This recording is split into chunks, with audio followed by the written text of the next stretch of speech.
Hey guys, Dr. Berg here. In this video, I want to share with you how to eat more calories and actually lose more weight.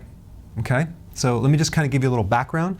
When you go to the grocery store and you buy foods, you look around and you're going to see a lot of marketing things that emphasize this has a certain amount of calories, low calories, and some people still have this idea that that's going to help them lose weight. When they keep trying over and over and over and over and it never works, despite that, people just are fixated on these calories, okay? Well, there's a couple things. Despite even if ice cream has low calories or cookies are low calories or puff cereals are low calories, it's not going to help you lose weight.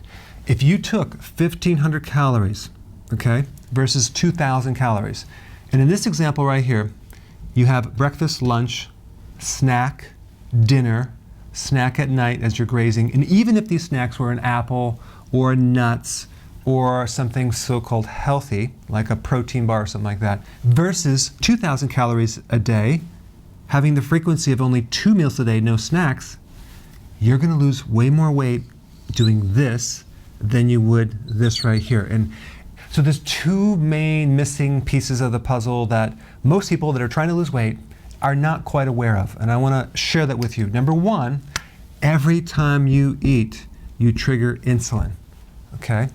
So if you're having 6 meals a day versus 2 meals a day, the frequency of eating is a big factor in the release of quantities of insulin, okay? Insulin is the hormone that blocks your weight loss.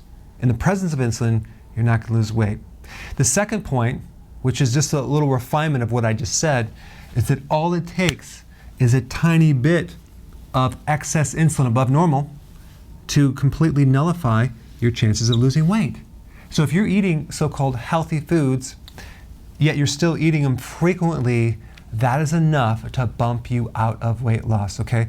Now, so I just want you to do an experiment with yourself. Take 1 week, consume 1,500 calories, and spread it through the day, and then increase your calories to 2,000 and only have a lunch and a dinner and no snacks. And prove it to yourself. You're going to find that you're going to lose more weight here, and the reason is that you're triggering insulin a lot less. So go ahead and try this out and get the results for yourself. Hey, if you haven't already subscribed, press the button below and I will keep you in the know. Hey, that rhymes.